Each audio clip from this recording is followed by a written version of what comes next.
Check the mic and make sure it sound right, boys.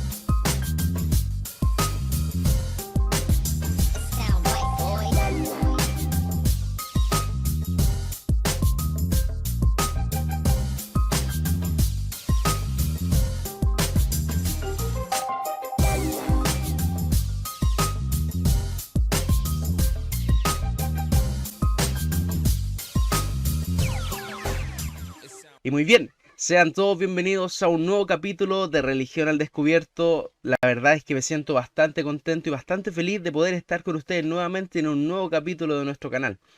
Hoy día tenemos un invitado especial, un invitado que he ido conociendo de a poquitito y hoy día pudimos hablar bastante antes del programa. Estamos con nuestro hermano Roberto Badena. ¿Cómo está, hermano?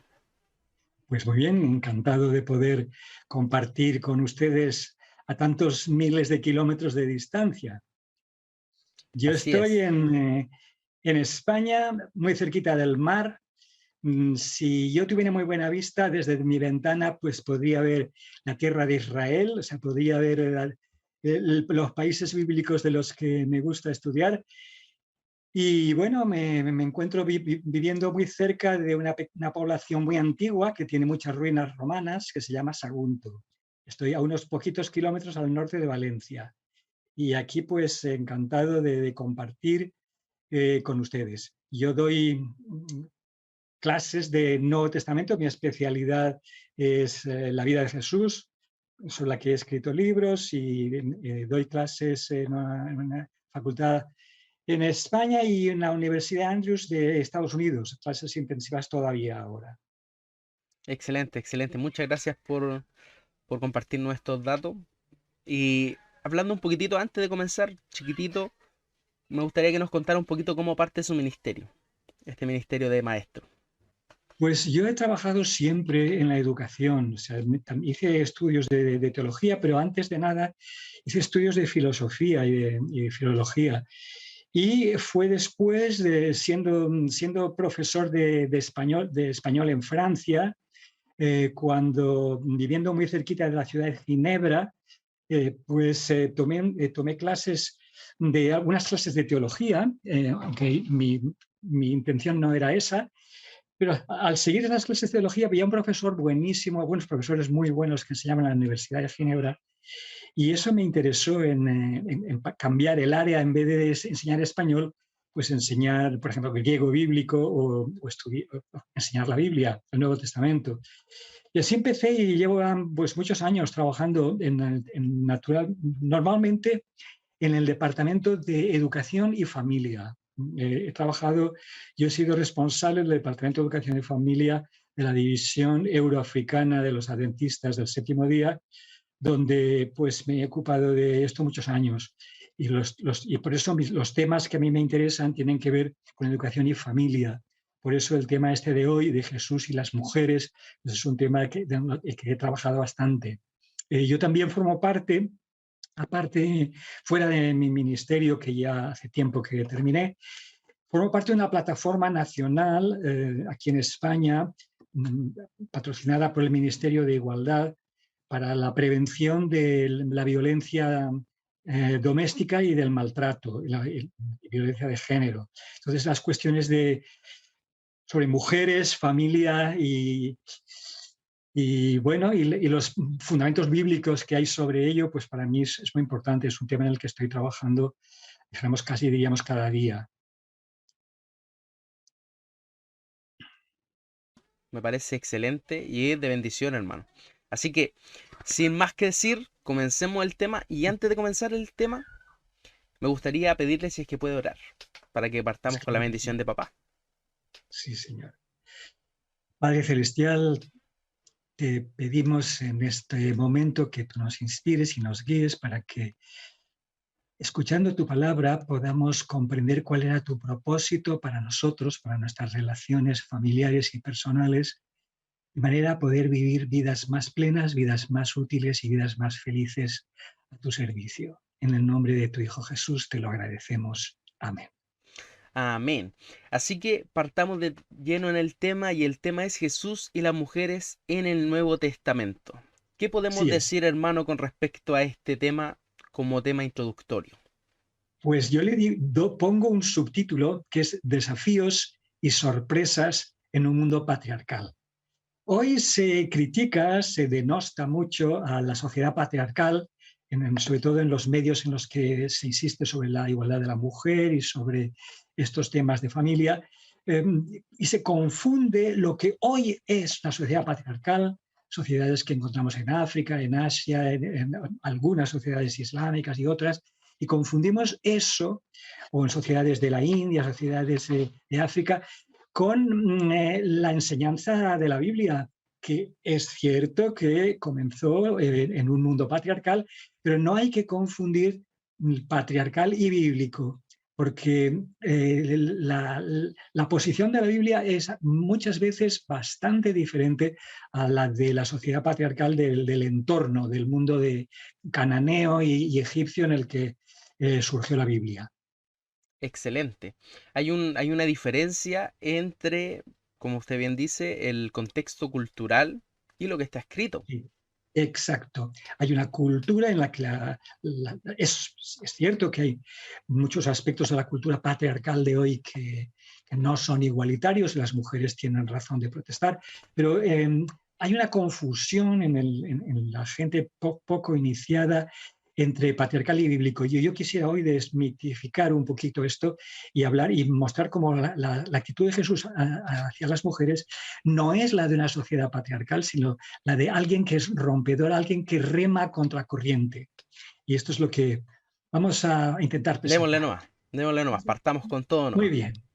Lo primero que es importante tener en cuenta es que en Israel, desde siempre, por muy patriarcales que hayan sido los judíos, etcétera, etcétera, desde siempre hubo mujeres al servicio de Dios. Y esto es algo nuevo, muy interesante, que lo encontramos ya en los primeros libros de la Biblia.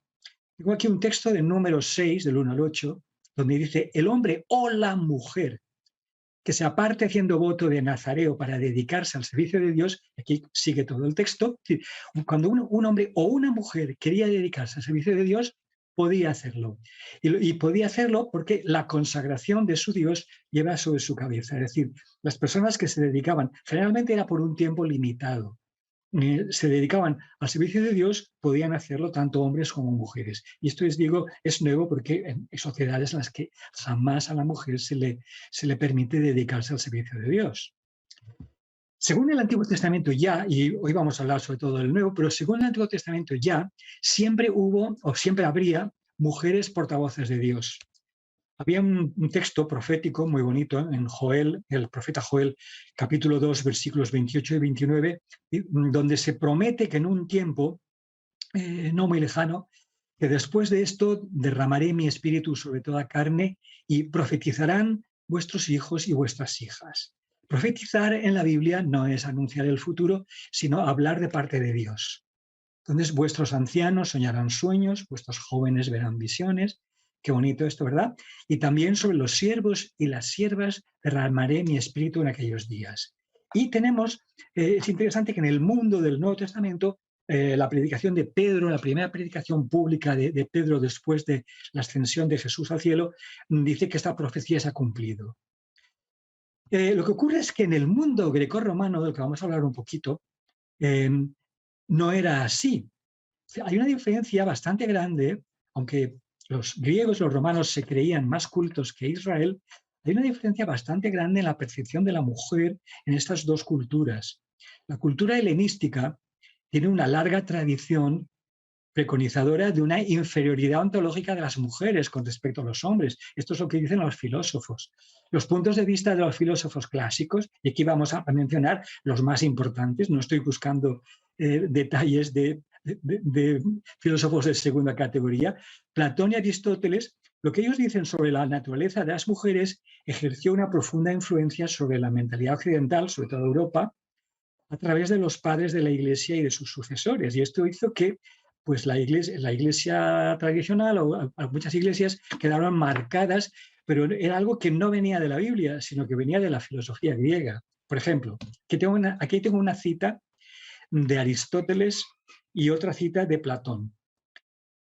Hablando de la mujer, fíjense bien ya, el libro se llama Historia de los animales, ya para que vean un poquito en qué contexto. Aquí está comparando, Aristóteles compara la mentalidad del hombre con la de la mujer. Dice, en comparación con el hombre, la mujer es más pícara, menos simple, más impulsiva, más compasiva. Yo he recortado mucho el texto porque es muy largo, es todo un capítulo. Más propensa a las lágrimas, más celosa, más quejosa, más apta para reprender y herir, más proclive al desaliento, más descarada, más mentirosa, más engañosa, con mejor memoria, pero también más alerta y más difícil de inducir a la acción. O sea, cualidades y defectos, pero esto es un poquito la visión que tenía Aristóteles y después su alumno Platón. La superioridad del macho, según Aristóteles, pues sobre todo la resalta en un libro que él tiene que se llama Política. Aquí les indico abajo el párrafo y la página. El macho, dice, es por naturaleza superior y la hembra inferior. Uno gobierna y la otra es gobernada. Este principio de necesidad se extiende a toda la humanidad, o sea que él extrapola situaciones de los animales a la humanidad. Sin embargo, cuando nos encontramos ahora abordo ya el Nuevo Testamento, nos encontramos que cuando San Pablo habla de Jesús, del Mesías prometido, va a dar como característica casi definitoria un hombre nacido de mujer, Gálatas 4:4. Si la inferioridad de la mujer fuera tal, probablemente Dios hubiera podido hacer encarnar a su hijo directamente, sin tener que pasar por un vientre femenino. Pero es interesante, no solamente se considera como un título honorífico de Jesús nacido de mujer, sino que el relato del nacimiento de Jesús está protagonizado por mujeres. No hay ni una sola palabra tenemos sobre José, que José hable en el texto bíblico. María, su madre, es llamada bendita entre todas las mujeres, Mateo 1, 18-24, Lucas 1, 26 al 38. Todo un capítulo de Lucas está dedicado a Elizabeth, la parienta, madre de Juan Bautista. Es decir, si las mujeres fueran tan poco importantes, no se insistiría tanto en el papel que jugaron en la infancia de Jesús. El papel de los hombres en el nacimiento y en la infancia de Jesús es secundario, incluido el de José, que sí, protege al niño, lo lleva a Egipto, son migrantes que se van al extranjero. O sea, esta experiencia de ser expatriados o de buscadores de asilo la conocieron ya la familia de Jesús. Incluso. Pero esto es un rol secundario, ¿verdad?, que aparece. Uh-huh.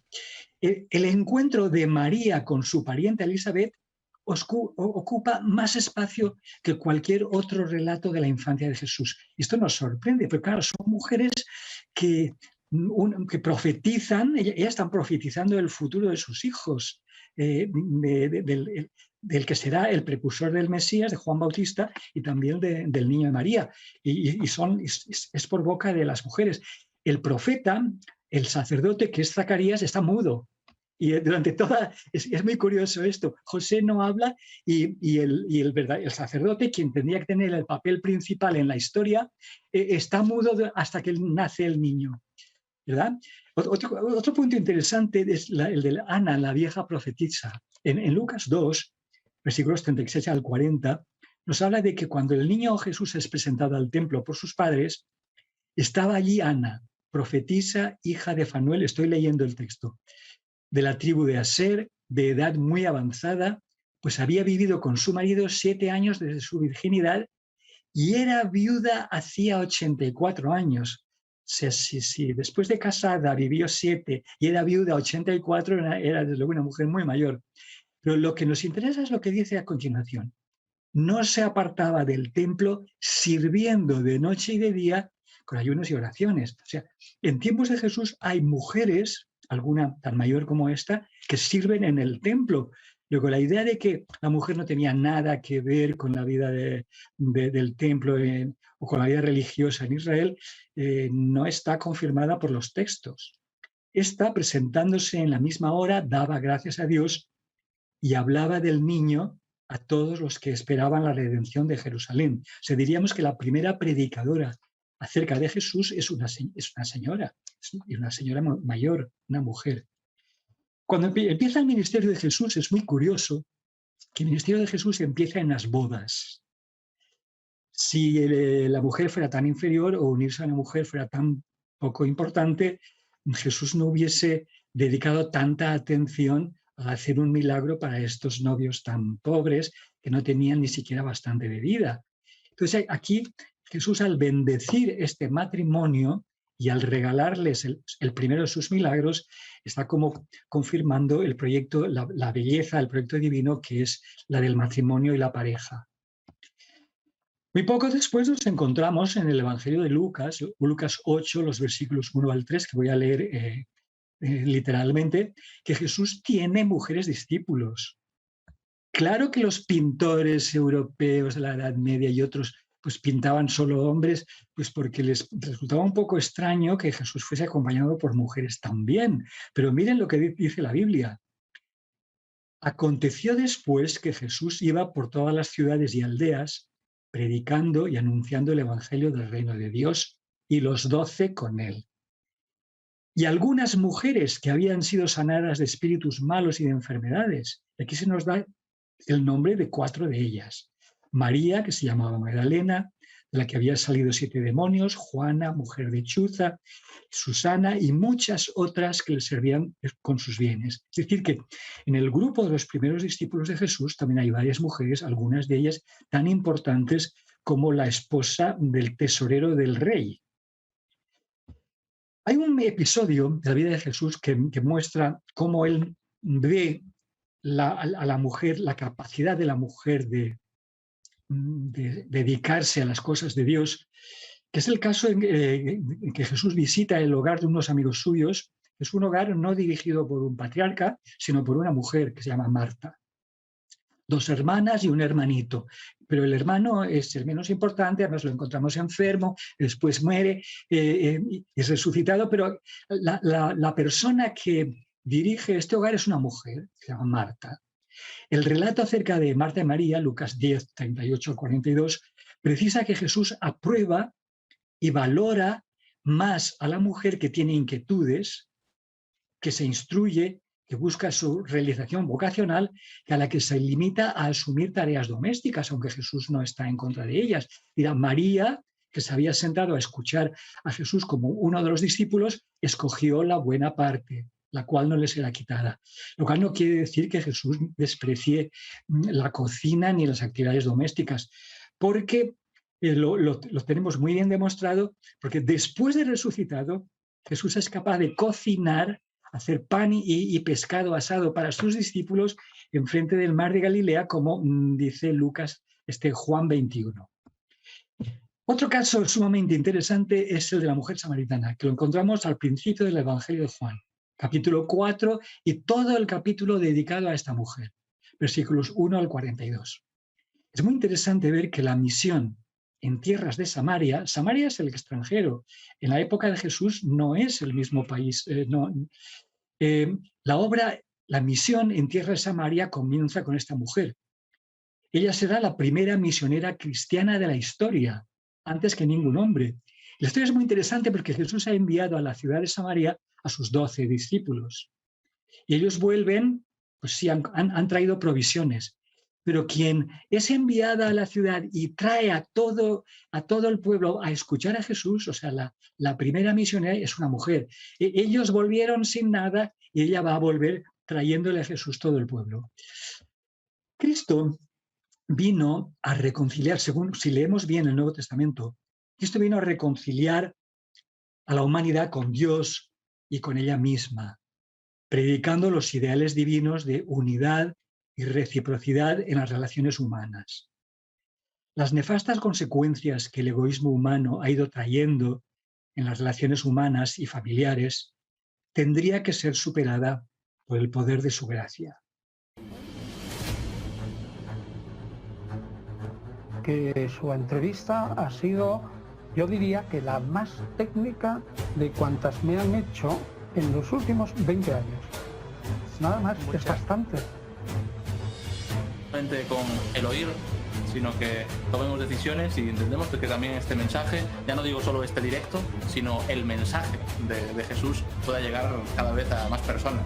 Es un mensaje que cambia vidas y que transforma el mundo y lo hace para bien. Soy el camino, yo soy la verdad, yo soy la vida. Juan 14:6. Nadie llega al Padre si no es por mí. Entonces, si Jesucristo me enseña que Él es el único camino al Padre y luego otras personas dicen otras cosas, pues de nuevo, ya que soy protestante, ya que estoy comprometido con sola escritura, me someto a la autoridad de Jesús. Digamos que le da peso a la hipótesis de que la primera causa es puramente actual.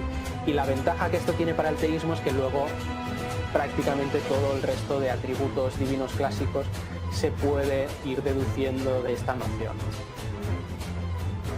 Hago un llamado a todos los cristianos a que vayan a la Biblia, a que no crean simplemente porque alguien lo dijo. No me creas porque yo te lo digo. Créelo, sí y solo sí, está en la Biblia. Y empieza a crear cultura misionera en los hermanos. Y por ahí primero se empieza un trabajo misionero. Los ejemplos que traen son muy ilustrativos para la gente que probablemente no los han oído nunca. Al menos que hayan leído, por ejemplo, el libro de Raymond Brown o algo así, donde están esos ejemplos, sin duda alguna.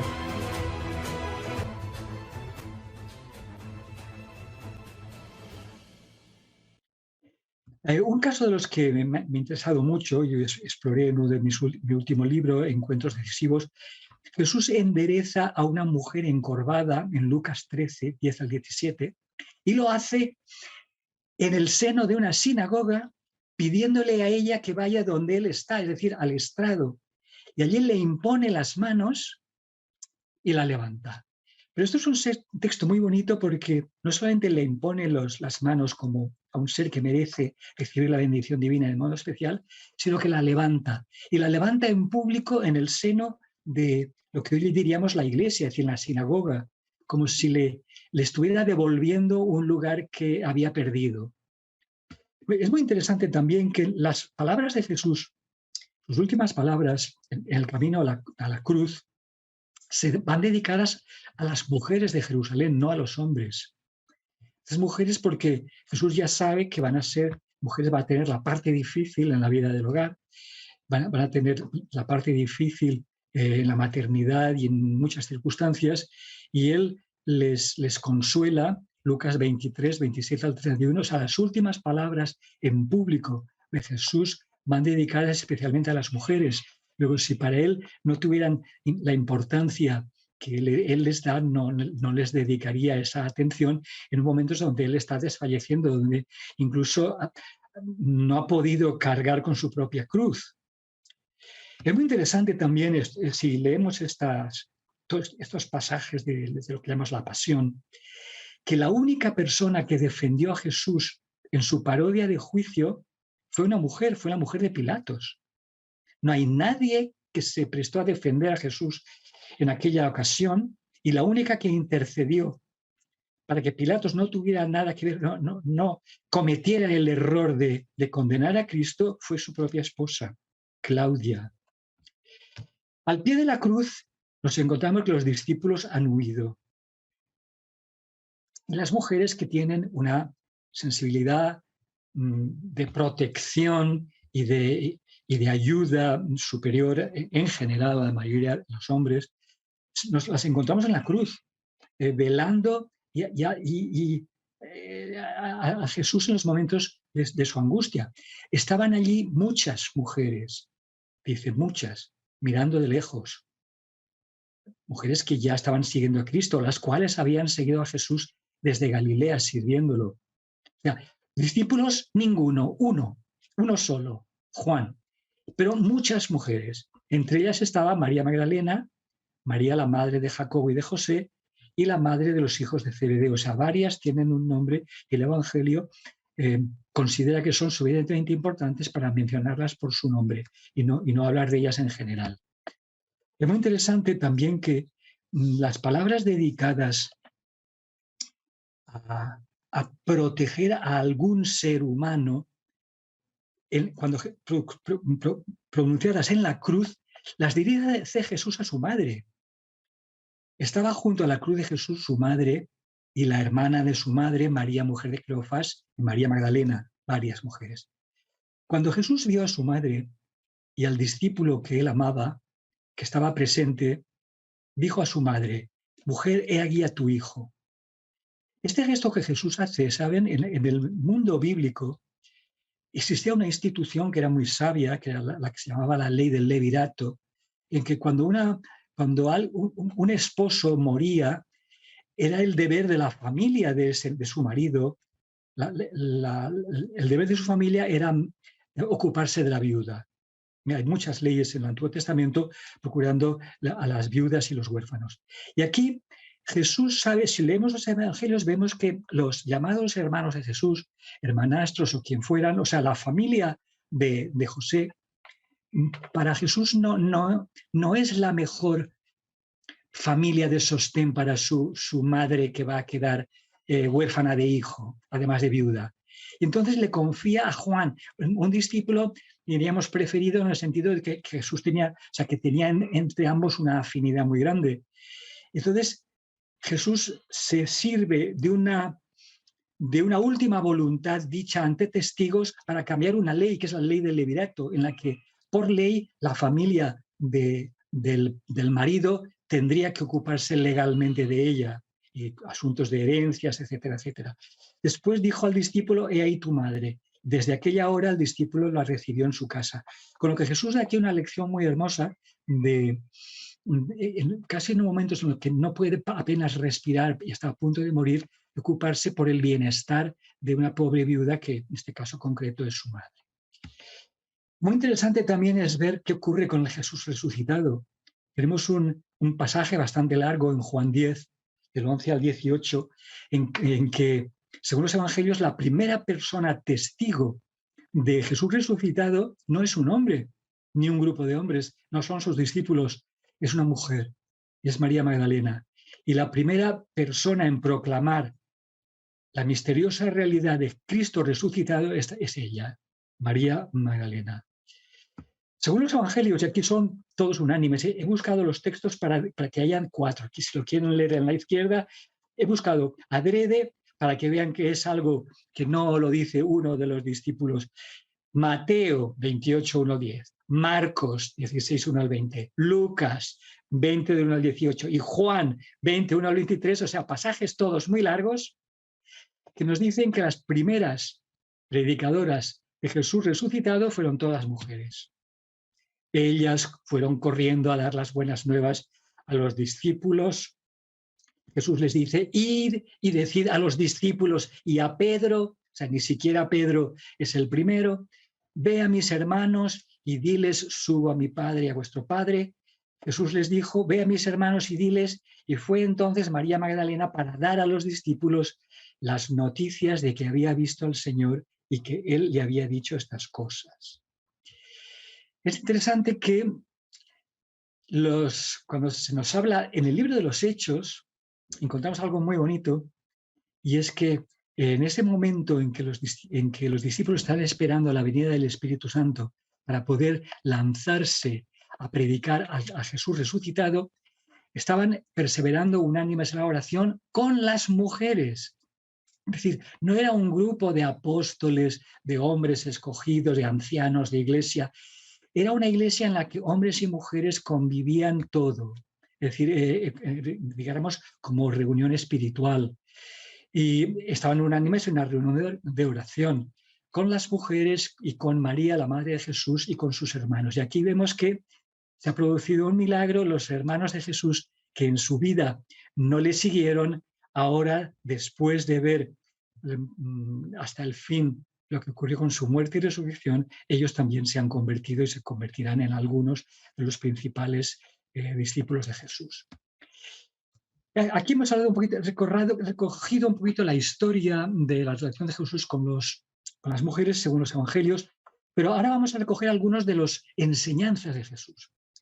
Hay un pasaje que está en Mateo 19, en el que unos fariseos le piden a Jesús opinión sobre en qué ocasiones el divorcio es permitido. Y aquí es muy interesante lo que Jesús opina sobre el matrimonio. Frente a la práctica del repudio, porque en aquel momento en Israel no era exactamente lo que... Aquí me está diciendo, perdona, frente a la práctica del repudio, Jesús predica la restauración de los ideales edénicos de igualdad y de reciprocidad, al recordar que en el principio no era así. ¿No habéis leído? Dice que el Creador en el principio los hizo hombre y mujer y los dos serán una sola carne, pues que el hombre no separe lo que Dios unió. Así que Jesús los vuelve a situar en situación de igualdad. Y el Evangelio enseña la igualdad entre los creyentes. Jesús deja muy clara la cuestión de la relación entre hombre y mujer, y en el apóstol Pablo en Gálatas 3:28 presenta lo que podríamos llamar la nueva carta magna de las relaciones humanas. Ya no hay más judío ni griego, ya no hay más esclavo ni libre, ya no hay más hombre ni mujer, porque todos vosotros sois uno en Cristo Jesús. Dios no hace acepción de personas. Tenemos aquí 5 textos bíblicos, repito aquí, en que Dios repite lo mismo. Estos textos expresan el ideal divino de superar, por medio de la fraternidad compartida, las barreras y discriminaciones creadas por el egoísmo entre seres humanos. Discriminaciones legales, entre esclavos y libres, raciales, étnicas y religiosas, y sociales, la discriminación de la mujer por razones de género. Y así nos encontramos en mujeres en roles eclesiásticos. En Romanos 16:1 vemos, si leemos el griego, si las traducciones las han hecho frailes o monjes que naturalmente están en contra de la mujer en todas las dimensiones, naturalmente no va a estar así. Pero los que podemos leer el griego, los que ustedes pueden leer Biblias de mayor categoría o con notas, etcétera, verán que Febe es considerada la portadora de la epístola a los romanos, es diáconos de la iglesia de Cencreas.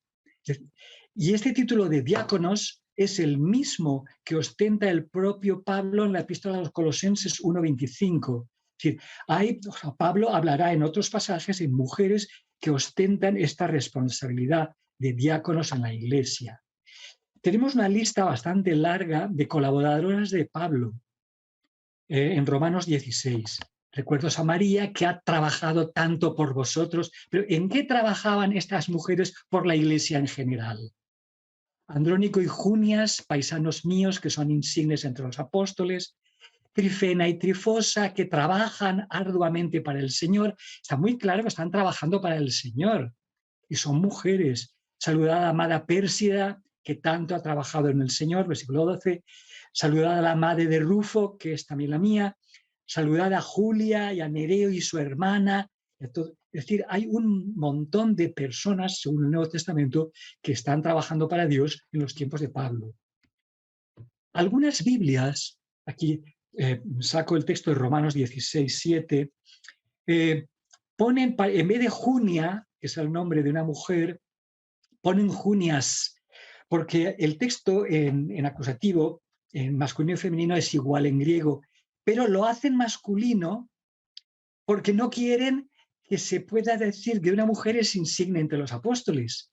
Y entonces a un nombre que es tan femenino como Junia, que es igual que Junia, Julia, Augusta, estos son nombres que nos vienen incluso de los meses del año, son nombres romanos muy femeninos. Entonces, ponerle una S para que sea masculino es, como mínimo, dirían para mí, que he sido profesor de griego muchos años, pues no muy honesto.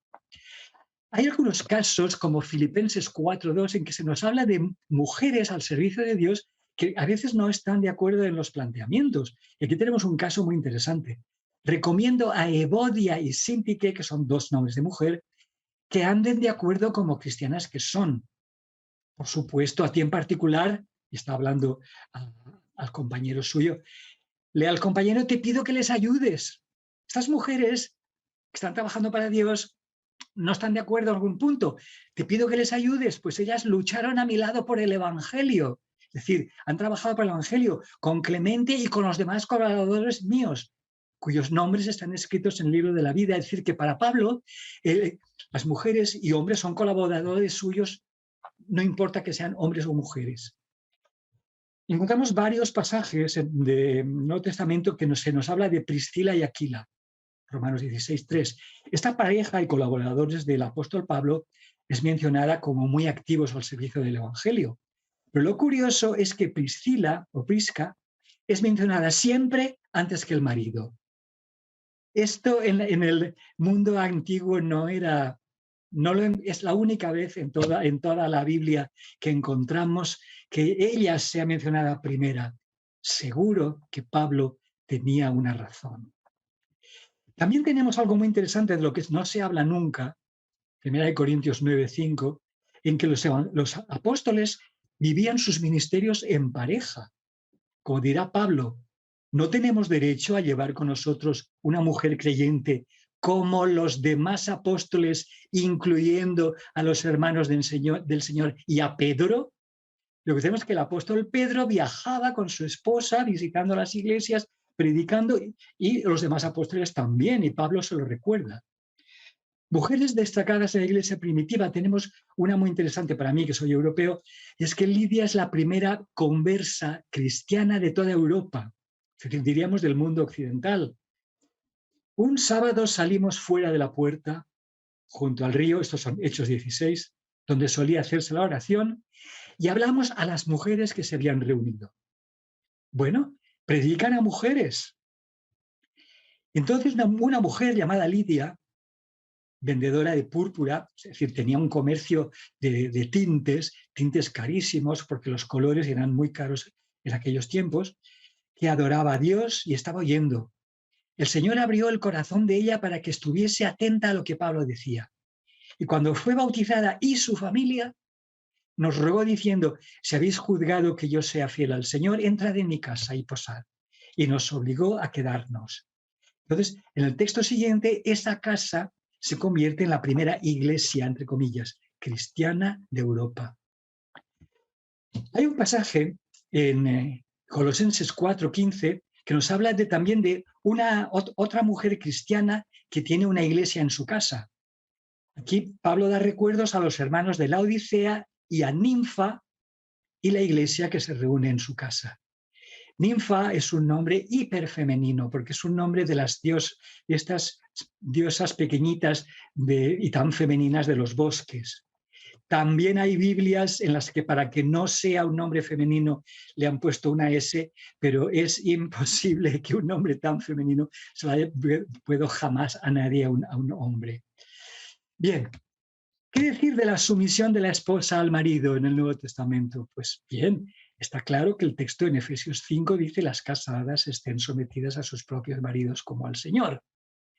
Que estén sometidas, que inicia la frase, no se encuentra en muchos manuscritos dignos de confianza, porque la sumisión voluntaria, verbo hipotasso, de las mujeres a los maridos, aparece en el marco de una exhortación general que exige la sumisión mutua de todos los creyentes, sometiéndoos unos a otros en el temor de Dios, dice el versículo 21. Y el 22, la mujer al marido, es decir, en todos los contextos. ¿Y qué decir del marido cabeza de la mujer? Pues bueno, esta sumisión como al Señor significa que una mujer somete a alguien que la ama tanto, o sea, como al Señor, que solo le va a buscar su propio bien, el bien de ella. ¿Y qué hablar del marido cabeza de la mujer? Efesios 5:23. El empleo metafórico de la palabra cabeza, que falé en griego, aplicado al hombre en el matrimonio, sugiere para muchos una clara desigualdad y una jerarquía de funciones entre el marido y la mujer. Él manda como la cabeza y ella obedece como los brazos o los pies. Esta declaración es utilizada por algunos como el principal argumento en favor de un concepto jerárquico de los roles en el matrimonio, en el que el deber del marido es someter y el de la mujer dejarse someter. Pero ¿es esta la intención del texto? Podríamos continuar hablando de del rol de las mujeres en el Nuevo Testamento, pero siempre es un rol en el que los ideales divinos de que el hombre y la mujer sean imagen de Dios, el Nuevo Testamento no hace más que reforzarlos. La humanidad, la historia ha derivado y la mujer se encuentra discriminada en muchas situaciones, o el hombre no sabe a veces muy bien cuál es su propio rol en el seno de la familia. Pero el Evangelio, el Nuevo Testamento nos da unas pautas magníficas en las que el Evangelio lo que hace es intentar reconducir una humanidad descarriada por un camino de fraternidad y de igualdad, el que Dios quería, del entendimiento entre los seres humanos.